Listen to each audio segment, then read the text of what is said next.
Om Shanti. Good morning, namaste, and very warm welcome to today's spiritual discussion. जीवन में, life में कई बारी बहुत सारे डिसीजन हमें लेने होते हैं और दो तरह के लोग अक्सर पाए जाते हैं. एक होते हैं जो इमोशनल थिंकिंग वाले होते हैं, एक होते हैं जो बहुत ज़्यादा रैशनल या प्रैक्टिकल थिंकिंग वाले होते हैं. और कई बारी जब कोई फैसला लेना होता है या जीवन बिताना होता है तो मन में कंफ्यूजन होता है कि क्या हमें इमोशनल बीइंग होना चाहिए, इमोशनल बेसिस पर डिसीजंस लेनी चाहिए, या हमें रैशनल या प्रैक्टिकल बेसिस पर लेनी चाहिए. आज इसी टॉपिक पर क्लैरिटी हम सीख करेंगे और हमें गाइड करने के लिए कमल भाई जी साथ में जुड़े हैं. कमल भाई जी का आज के सेशन में बहुत बहुत स्वागत है. ओम शांति भाई जी, good morning and very warm welcome. Om Shanti. Good morning everyone. Thank you so much. भाई जी, बहुत बारी हम कंफ्यूजन के साथ जीवन बिताते हैं और अपने आप को ऑब्जर्व करें तो एक ऐसा फेज चलता है जब हम इमोशनल डिसीजन ज़्यादा लेते हैं और कभी-कभी फेज ऐसा चलता है कि हम प्रैक्टिकल डिसीजन लेते हैं. तो क्या एक व्यक्ति ने इमोशनल होना चाहिए या प्रैक्टिकल होना चाहिए? क्योंकि कई बार इमोशंस लेकर के डिसीजंस लेते हैं तो भी गलत साबित होते हैं, प्रैक्टिकल होते हैं तो लगता है सही है या नहीं है. तो क्या हमें करना चाहिए? बिल्कुल, देखिए ये जो डिबेट है बहुत समय से चलती है ना कि इमोशनल होना चाहिए या रैशनल होना चाहिए या प्रैक्टिकल, जिसको हम बोलते हैं रैशनल, लॉजिकल, प्रैक्टिकल. अलग अलग टर्म्स उसके लिए यूज की जाती हैं. या दिल या दिमाग, है ना. दिल का यूज करना चाहिए, दिमाग का यूज करना चाहिए. जो मन में आ रहा है, फीलिंग्स हैं, इमोशंस हैं, उसके अकॉर्डिंग चलना चाहिए. या जो दिमाग कह रहा है, प्रैक्टिकल जो लग रहा है वो करना चाहिए. क्योंकि कई बार ऐसा होता है कि जब हम प्रैक्टिकल ज़्यादा हो जाते हैं तो फिर इमोशंस वाली जो साइड है वो बिल्कुल हम साइड पे रख देते हैं. और कई बार इमोशंस के वश में होकर हम ऐसे डिसीजंस ले जाते हैं जो हमें फिर बाद में हम रिग्रेट करते हैं कि ये नहीं करना चाहिए था. और कहा भी जाता है ना दुनिया में कि अगर आप जब डर में हैं या बहुत दुखी हैं या आप ओवर एक्साइटेड हैं तो आपको कभी भी डिसीजंस नहीं लेने चाहिए. क्योंकि उस समय गलत ही लेंगे, बिकॉज दैट टाइम हम इमोशंस के वश हैं. उस समय प्रैक्टिकल या लॉजिकल हम नहीं सोच पाते. तो एक्चुअल में हमें इमोशनल होना चाहिए या रैशनल होना चाहिए, ये प्रश्न है. बट एक्चुअल में एक्सट्रीम में हमें दोनों में नहीं होना है ना. दोनों का बैलेंस हमें रखना है. हमारे अंदर इमोशंस बिल्कुल होने चाहिए, इमोशंस गलत चीज नहीं है. लेकिन उन इमोशंस को हम जब मैनेज नहीं कर पाते हैं ना, फॉर एग्जाम्पल डर है, फॉर एग्जाम्पल चिंता है, ये जो नेगेटिव इमोशंस हैं, क्योंकि हम इसको मैनेज नहीं कर पा रहे हैं इसलिए ये हम पे हावी हो जाते हैं. जब हम डर में होते हैं तब हम सही काम नहीं कर पाते, हम डिसाइड ही नहीं कर पाते सही क्या है गलत क्या है. जब अटैच है हम किसी से, हम सही गलत ये तो बिल्कुल भूल जाते हैं, राइट. तो उसका बैलेंस हमें रखना है. इसी को कहा जाता है इमोशनल इंटेलिजेंस. कि कैसे हम इमोशनल प्लस रैशनल होकर हम अलग अलग डिसीजंस ले सकते हैं. यहाँ अच्छा टर्म यूज कर सकते हैं, क्योंकि इमोशनल जो टर्म है ना, जब बोलते हैं कि ये व्यक्ति बहुत इमोशनल है तो वो उसका थोड़ा सा नेगेटिव कॉनोटेशन है साथ में, है ना. कि हर बात पे दुखी हो जाता है, परेशान हो जाता है, वो उसको नहीं बोलेंगे इमोशनल.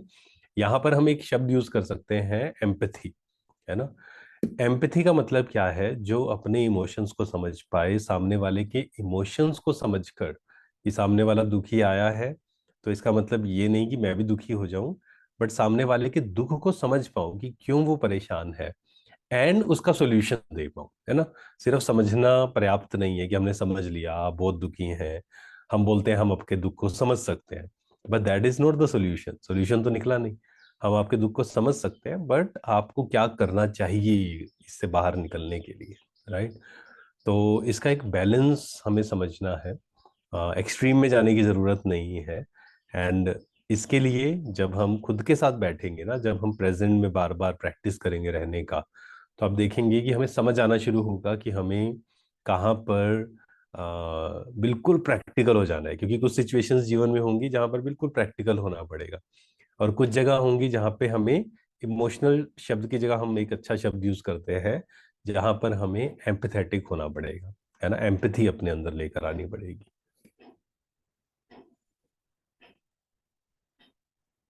बहुत सुंदर भाई जी, आपने इस चीज़ को क्लैरिफाई किया क्योंकि इस बात को हम कई बार समझ नहीं पाते और कहीं ना कहीं दोनों ही चीजें आवश्यक होती है। कभी कभी हमें बहुत इमोशनली भी डिसीजंस लेने होते हैं और कभी कभी बहुत प्रैक्टिकल होकर के डिसीजंस हमें लेने होते हैं। भाई जी, बचपन से अगर हमारा स्वभाव बहुत इमोशनल है और हम ऐसे ही फैसले लेते आए हो और हमेशा वो हमें फिर बैकफायर करते हो, कैसे हम स्विच करें अपने आप को? क्योंकि हमारी बचपन से एक ट्रेट होती है, पर्सनालिटी होती है। अगर कोई बचपन से इमोशनल है तो वो हमेशा फिर इमोशनली डिसीजन लेता है। ज्यादा प्रैक्टिकल है तो उसको इमोशंस का फिर कोई फर्क नहीं पड़ता, वो बहुत प्रैक्टिकली डिसीजन लेता है। वो बैलेंस हम कैसे लेकर आए? बिल्कुल, देखो ये कहा भी जाता है कि लगभग 10-12 साल जो है ना, वो आपका एक फाउंडेशन का पीरियड है ना। उस समय तक ऑलमोस्ट हमारी जो भी पर्सनैलिटी है, जो भी ट्रेड्स हैं, वो बन जाती हैं, है ना। उसके रीजंस क्या होते हैं? रीजंस बचपन के संस्कार जो हैं पेरेंट्स के, क्योंकि बहुत सी चीजें हम पेरेंट्स से सीखते हैं। घर की कैसी घर में कैसे लोग हैं, पेरेंट्स हो गए या फिर और भी परिवार अगर बड़ा है तो वहां से हम सीखते हैं। अगर सारे इमोशनल हैं वहां पर तो बहुत सारे चांसेस हैं कि हम भी इमोशनल बन जाएंगे। अगर वहां पर लोग प्रैक्टिकल हैं तो हम भी वैसे बन जाएंगे। मान लीजिए हम हमें लगता है कि ठीक है, हमारी एक प्रकार की पर्सनैलिटी है और हमें समझ आया है कि ये हमें बहुत तंग कर रही है, कि हम छोटी छोटी बात पे परेशान हो जाते हैं, छोटी छोटी बात पे दुखी हो जाते हैं, हर्ट हो जाते हैं। कोई थोड़ा सा कुछ बोल देता है, हर्ट हो जाते हैं। किसी ने फोन नहीं उठाया, हर्ट हो जाते हैं, राइट।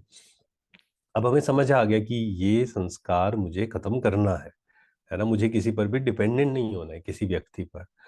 अब इसके लिए क्या करना पड़ेगा? इसके लिए स्पिरिचुअल स्टडी, है ना, पढ़ाई करनी पड़ेगी। क्योंकि जितना ज्ञान हमारे जीवन में आता जाएगा, जितना हम उसको इम्प्लीमेंट करते जाएंगे, जितना हम एकांत में बैठकर अपने इमोशंस को चेक करेंगे कि नहीं ये गलत इमोशन है, मुझे इसकी जगह ये क्रिएट करना चाहिए, ये अनकंफर्टेबल है, इसकी जगह मुझे ऐसा करना चाहिए।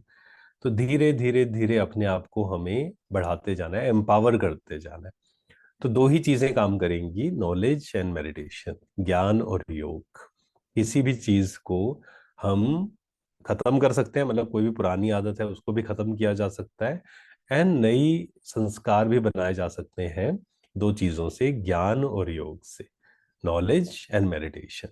तो ये हर दिन का हमारा हम कहें एक जर्नी है, हर दिन की मेहनत है, हर दिन का पुरुषार्थ है, कि हर दिन हम अपने आप को बेहतर बनाते जाएं। हम ये ना कहें, ये एक्सक्यूज ना दें कि नहीं मैं तो ऐसा ही हूँ, है ना। कई लोग ऐसा एक्सक्यूज देते हैं, वो कहते हैं नहीं मैं तो ऐसे ही हूँ, मैं तो इमोशनल ही हूँ, कुछ नहीं कर सकता मैं। नहीं, हम अपने संस्कारों को, अपनी पर्सनैलिटी को चेंज कर सकते हैं। बहुत लोगों ने किया है एंड हम भी कर सकते हैं, बट उसके लिए सिर्फ सोच कर नहीं होगा। मैं सोचूं कि बस आज से मैं चेंज कर लूंगा, फिर एक प्लानिंग करनी पड़ेगी। जो कहा, नॉलेज एंड मेडिटेशन, धीरे धीरे धीरे उसको समझते जाएं, ज्ञान को लेते जाएं, तो आप देखेंगे वो जो पुरानी पर्सनैलिटी थी जो हमें तंग कर रही थी, वो धीरे धीरे चेंज होनी शुरू हो जाएगी। वेरी ब्यूटीफुल भाई जी। तो ज्ञान, योग, स्पिरिचुअलिटी, ये चीजें हमें बैलेंस लाने में मदद करती है। बहुत ज्यादा इमोशनल है तो वो उसको एक मिड लेवल पर लेकर आएगी। बहुत ज्यादा हम प्रैक्टिकल है तो वो इमोशंस भी धीरे धीरे हमारे अंदर पॉजिटिव इमोशंस डेवलप होंगे। भाई जी, जब हमारा कोई ऐसा फेज चल रहा हो कि बहुत सारे हम देख रहे हैं कि इमोशंस ट्रिगर हो रहे हैं, और जब अच्छा मूड है, सब कुछ अच्छा, लाइफ में कोई बड़ा चैलेंज नहीं है, तब तो नॉर्मल इमोशंस होते हैं। लेकिन फिर डिफिकल्ट फेज में डिफरेंट डिफरेंट इमोशंस हमें पता नहीं होता, लेकिन अंदर से वो ट्रिगर होते हैं। कई बार हमें कोई अटेंशन नहीं देगा तो फिर हम ट्रिगर हो जाएंगे। कई बार कोई हमारी बात नहीं मानेगा तो ट्रिगर हो जाते हैं इमोशंस। तो उस फेज में हम इमोशन से कैसे डील करना सीखें? हाँ बिल्कुल, देखो एक्चुअल में क्या, जब सब कुछ स्मूथ चल रहा है तो चाहे कोई स्पिरिचुअल है या नहीं है, या वो मेडिटेशन करता है या नहीं करता है, वो नहीं पता लगेगा एक्चुअल में। क्योंकि जब सब कुछ मेरे अनुसार चल रहा है, तब तो मैं स्पिरिचुअल हूँ या नहीं, मेडिटेशन करता हूँ या नहीं, मैं तो खुश हूँ। लेकिन जब एक्सट्रीम सिचुएशंस आती हैं, डिफिकल्ट सिचुएशंस आती हैं जीवन में, है ना, किसी, मान लीजिए हमने किसी के लिए बहुत हेल्प करी, किसी को बहुत कुछ किया, बट सामने से हमें वो रिस्पॉन्स नहीं मिल रहा है, एंड फिर हम दुखी हो रहे हैं, परेशान हो रहे हैं कि ऐसा क्यों, वैसा क्यों। तो वहां पर हमें बहुत अच्छे से अपने मन को समझाना है कि ठीक है, इट्स ओके, मुझे यहाँ दुखी होने की जरूरत नहीं। अगेन हमें वो चेक करना पड़ेगा, है ना। खुद के साथ बैठना बहुत जरूरी है कि आप कैसा फील कर रहे हैं, उसको बैठें। हम क्या करते हैं, हम अवॉइड करने की कोशिश करते हैं, है ना, क्योंकि ह्यूमन नेचर क्या है, वो पेन को अवॉइड करने की कोशिश, प्लेजर्स को लेने की कोशिश करता है एंड पेन को अवॉइड करने की कोशिश करता है। तो मान लो थोड़ा सा बुरा फील हुआ, तो हम उसको अवॉइड करने के लिए सबसे सिंपल तरीका क्या है, मोबाइल। सबसे सिंपल तरीका क्या है, इमोशनल ईटिंग। या सबसे सिंपल तरीका दुनिया में क्या है, ड्रिंक, सिगरेट, ये सब करना, ड्रग्स लेना, कि भूल जाएं सब कुछ, जो भी क्या फील कर रहे हैं थोड़े समय के लिए हम भूलना चाहते हैं, but that is not the right solution. सबसे अच्छा सॉल्यूशन क्या है, खुद के साथ बैठें, चेक करें कि मैं ऐसा फील क्यों कर रहा हूँ, एंड वो जो डिफिकल्ट सिचुएशन आई है उसको अगर मैंने डील कर लिया, एक सिचुएशन को मैंने डील कर लिया ना अगर, तो हमारे अंदर वो शक्ति आएगी, हमें हम कहें सेल्फ कॉन्फिडेंस आएगा कि इस सिचुएशन से बाहर निकल सकता हूँ, फिर नेक्स्ट जो भी सिचुएशन है उससे भी मैं बाहर निकल सकता वेरी ट्रू भाई जी। तो इमोशंस को भी हमें बहुत अच्छी तरह से एड्रेस करते हुए डील करना है, धीरे धीरे ओवरकम करना है, स्पेशली जब ऐसा फेज हो जब इमोशन ज़्यादा ट्रिगर हो रहे। आज बहुत प्रैक्टिकल और सुंदर हमारी स्पिरिचुअल चर्चा रही। कल इसी तरह इस पर कॉन्टेम्पलेट करके इसको जीवन में अप्लाई करके हम साथ में जुड़ेंगे। आज के इस खूबसूरत सेशन के लिए आप सभी का, परमात्मा का और भाई जी का बहुत बहुत शुक्रिया। ओम शांति भाई जी। Thank you very much. हूँ। Shanti, thank you very much. अभी हम 2 मिनट के लिए मेडिटेट करेंगे, चारों तरफ से डिटैच हो जाएं।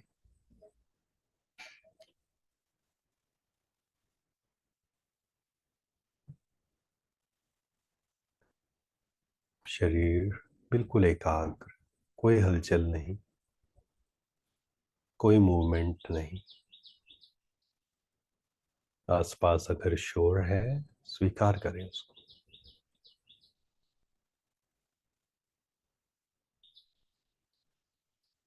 मैं इमोशनली स्ट्रांग हूँ, मेरे अंदर दूसरों के लिए कंपैशन है, एम्पथी है।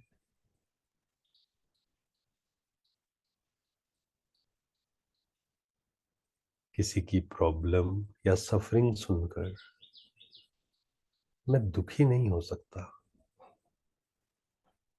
मुझे शक्तिशाली होकर सामने वाले को सॉल्यूशन देना है। I am powerful, I am detached.